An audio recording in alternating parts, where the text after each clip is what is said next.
Hey everyone, it's John Heath here again for Milton Rose Learning with another Let's Learn lesson on how to ace a streetcar named Desire. This is a good old writing sesh if you're getting ready for this play. We've got unpacking essay questions, very important, and that's a big mistake which students kind of fall into, so we'll help you avoid that trap. Then we've got assessment objectives and how your teacher will mark your streetcar essays and exams, and then we'll round off with a nice model paragraph so you can see what really good writing looks like in this play. Okay, so without further ado, let's have a look here then. So the first thing is unpacking essay questions. Now I know what happens, I've taught for a million years now. Students love to dive in, they love to get on with things, and I can kind of understand that. But if you dive into a streetcar named Desire without breaking the question down, you will run into trouble because there's a lot, it's quite deep, there's a lot going on, and you need to break this down conceptually. Okay, so this is what I do with all of my classes and all of my students. We break down the question first. So let's do that to show you how to do it. So first off, we've got a nice essay question here. Let's read it together. In A Streetcar Named Desire, Williams presents the past as both comforting and destructive. To what extent do you agree with this view? Okay, quite deep. There's a lot conceptually going on, so let's just break this down. So first off, Tennessee Williams, loving life there. He's in his tux. The first concept we need to worry about is the past. It's a theme-based question. So we're focusing on the past here.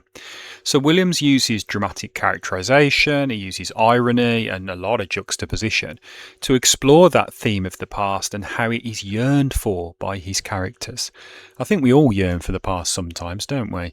And I think it's very understandable, but you need to unpick that theme. This is a thematic based question today. So that's what you'll be reflecting on when you're breaking the question down at the start. Then we have a bit of a double header there in that phrase, comforting and destructive. So let's think about that. The past is comforting and destructive. So consider the effects of the past in the play. How do they affect the mental kind of progression of these characters and their perceptions? The decaying Old South is clung to by characters like Blanche, but this anachronistic yearning, and anachronistic means like out of time, it's kind of like she's yearning for the past, but it's already gone. And it's ultimately destroyed by a quickly changing US society. So obviously American society was changing extremely rapidly in the post-war era. So that comforting and destructive, it kind of cuts both ways. You know, you really want to kind of look at both sides of that. And then kind of linked to that is here, it's an extent question. So it says, to what extent do you agree? So that phrase forces you to evaluate and weigh up both sides of the statement. Be sure to look at things from both perspectives, because otherwise it's going to be a one-sided essay, and that's not a good look. And that kind of phrase as well is telling me what structure to use as well. I'm probably going to analyze evidence agreeing with the statement, and then evidence disagreeing with the statement, and then I'm going to arrive at an overall judgment, aren't I? Okay. So you can hopefully see there, we only did it for a couple of minutes, but doing that gives us a much tighter conceptual grip on a streetcar question before I start writing. So I'm much more likely then to write a more nuanced and advanced kind of answer than if I just dive in. Okay. Now, number 2 really is the assessment objectives.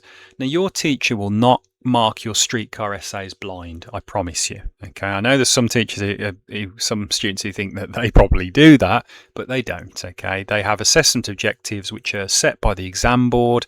They change every few years, but generally they come down to 4 things for A Streetcar Named Desire.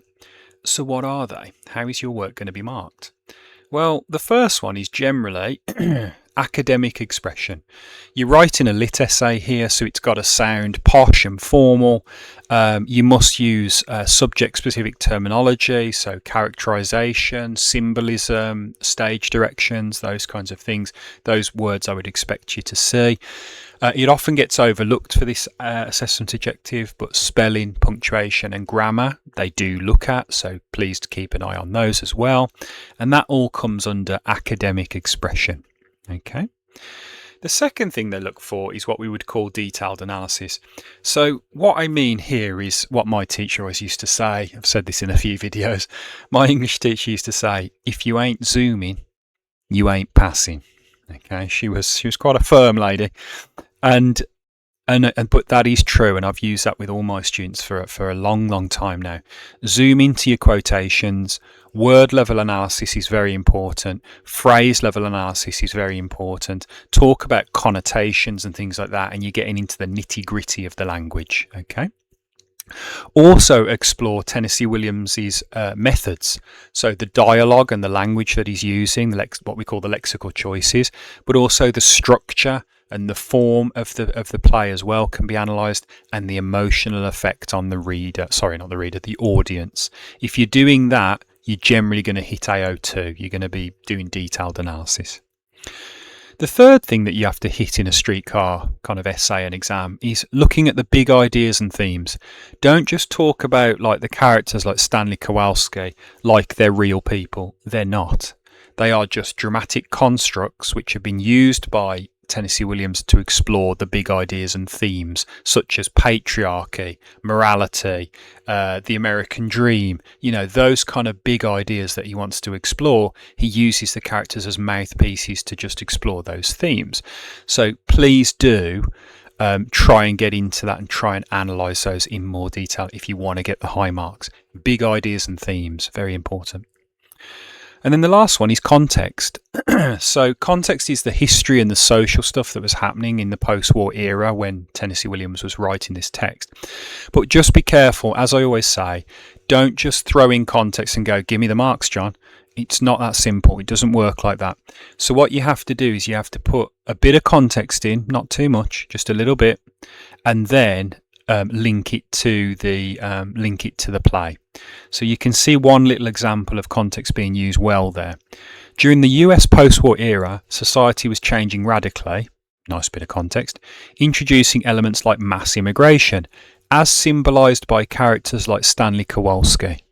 So what I did is I brought in the little bit of context about post-war era, and then I linked it to the play and Stanley Kowalski specifically. Make sure you do that, otherwise you will not get context marks. Okay, very important. So that's how your streetcar essays are generally marked.